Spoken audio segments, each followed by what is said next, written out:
যাত্রাবাড়ি থানার আজকের এই অনুষ্ঠানে সভাপতি ঢাকা মহানগরী দক্ষিণের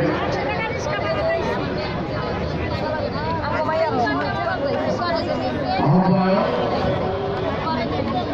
যুবনেতা ছাত্র নেতা রফিকুল আলম মজনু, মঞ্চে উপস্থিত আমার ছেলের ছোট ভাই রবিউল্লাহ রবি,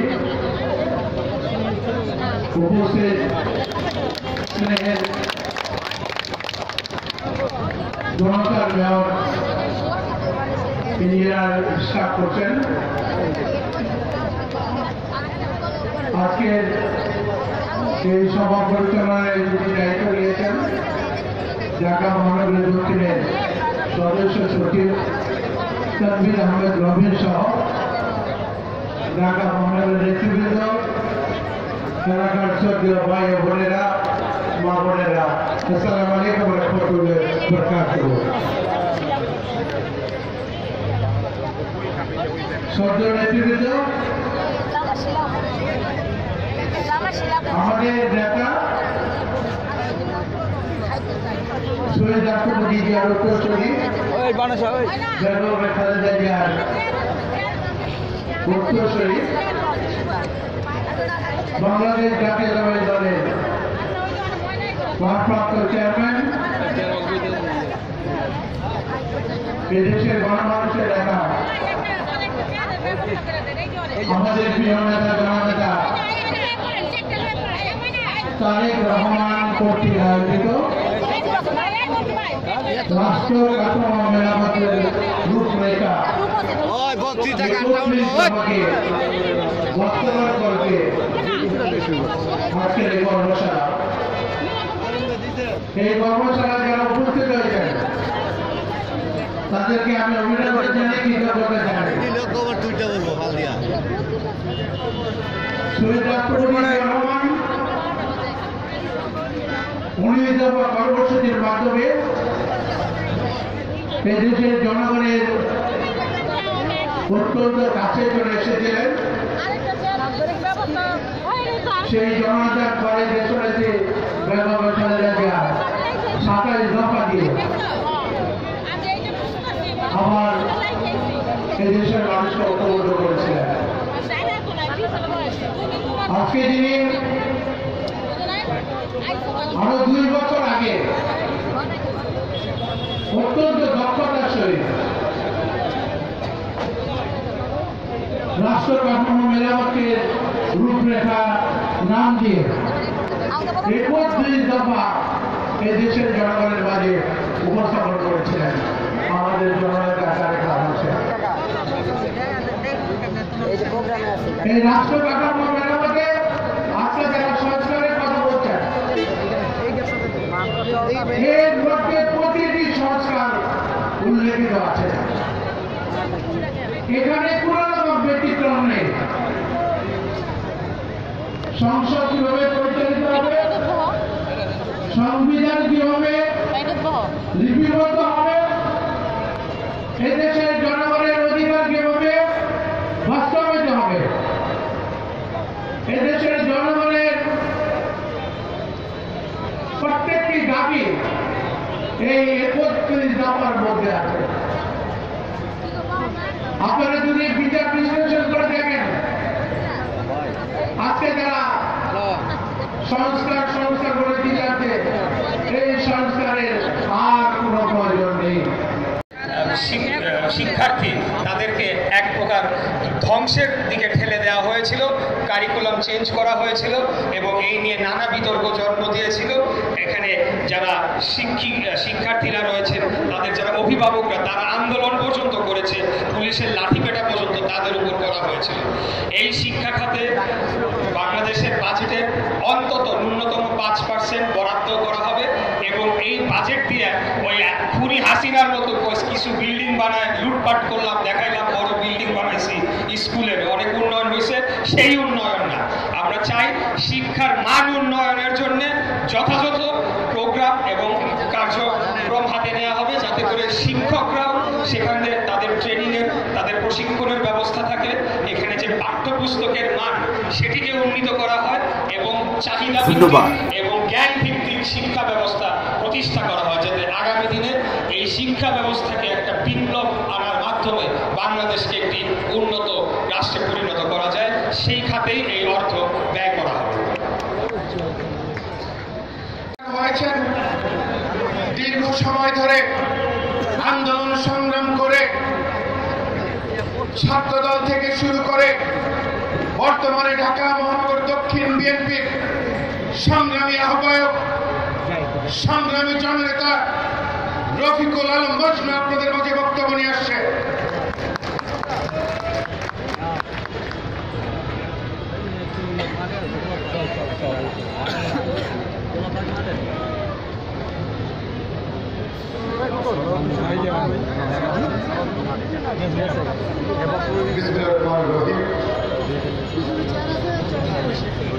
আমাদের সকলের প্রিয় নেতা, আমাদের দলের সংগ্রামী ভারপ্রাপ্ত চেয়ারম্যান কর্তৃক রাষ্ট্র মেরামতের যে 31 দফা তিনি ঘোষণা করেছেন, সেই 31 দফার কর্মসূচির আজকে যে কর্মশালা যাত্রাবাড়ি থানা বিএনপি কর্তৃক আয়োজিত, আজকে এই কর্মশালায় আমাদের মাঝে উপস্থিত আছেন ঢাকা মহানগর দক্ষিণ বিএনপির সংগ্রামী সদস্য কর্তৃক আন্দোলন সংগ্রামের একজন পরীক্ষিত নেতা তানভীর আহমেদ রবি। আমাদের মাঝে উপস্থিত আছেন এই ঢাকা মহানগরীর মানুষের আশা আকাঙ্ক্ষার প্রতীক, জনতার মেয়র হিসেবে যাকে এই ঢাকা মহানগরীর মানুষ যাকে ইতিমধ্যে যার নাম ঘোষণা করেছেন ঢাকা মহানগর দক্ষিণ বিএনপির অন্যতম সদস্য প্রিয় নেতা ইঞ্জিনিয়ার ইশরাক হোসেন। আমাদের মাঝে বসে আছেন ঢাকা মহানগর দক্ষিণ বিএনপির সাবেক সিনিয়র যুগ্ম আহ্বায়ক, এই এলাকার মাটি মানুষের নেতা নবিউল্লাহ নবী। আমাদের মাঝে বসে আছেন ঢাকা মহানগর দক্ষিণ বিএনপির সংগ্রামী সিনিয়র যুগ্ম আহ্বায়ক হারুন রশিদ হারুন সহ আমাদের মহানগরীর দক্ষিণের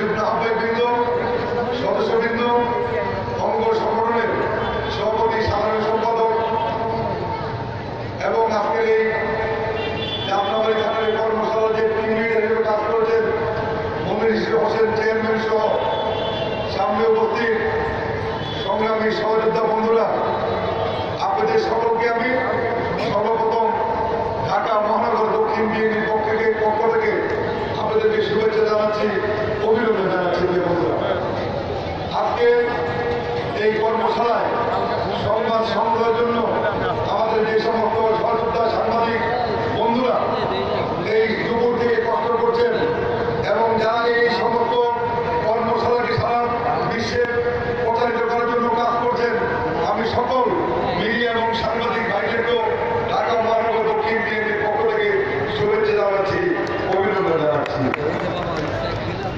দুপুর থেকে এই কর্মশালায় অংশগ্রহণ করেছে আমার মা বোনেরা, অনেক বোনেরা আছেন।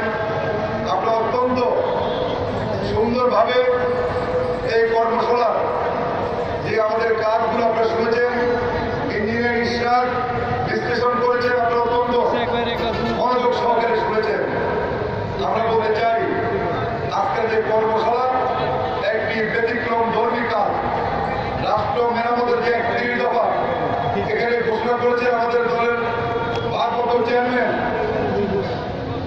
সেই 31 দফা আপনারা শুনেছেন এবং মানুষকে, আপনাদের পরিবার পরিজনকে, পাড়া মহল্লায় মহল্লায় মানুষকে যাতে 31 দফা আপনারা বুঝাতে পারেন, বলতে পারেন, সেই জন্য কিন্তু আজকের এই কর্মশালা অনেক কষ্ট করেছেন। আমরা এই কর্মশালার এই কাজগুলো আমরা প্রত্যেকটি ওয়ার্ড পর্যায়ে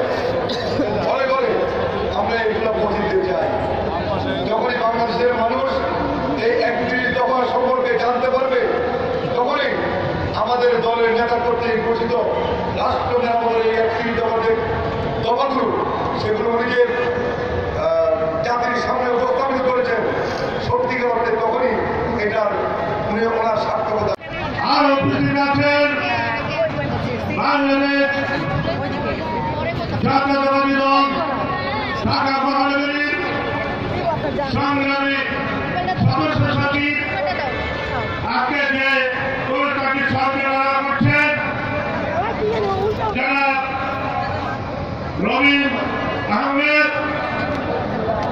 তানভীর, উপস্থিত অনেক অনেক নেতৃবৃন্দ, ভাই বোনেরা, আসসালামু আলাইকুম।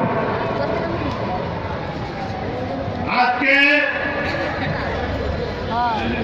আমাদের ভারপ্রাপ্ত চেয়ারম্যান তারেক রহমান দীর্ঘদিনের রাষ্ট্র অবকাঠামো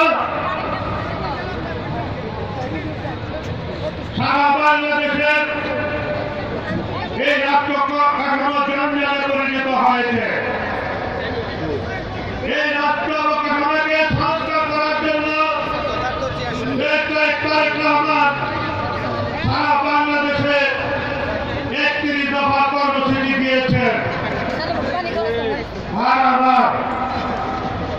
আজকে আমি এই 31 দফা কর্মসূচির মধ্যে 4টি গুরুত্বপূর্ণ কর্মসূচি আছে। এই 4টি কর্মসূচি এই বর্তমান অন্তর্বর্তী সরকারের কাছে দাবি আগামী নির্বাচনের আগে এই দেশে গণতন্ত্র পুনঃপ্রতিষ্ঠার জন্য সংস্কার করতে হবে। দ্বিতীয়, এদেশের নির্বাচন কমিশনার সংস্কার করতে হবে।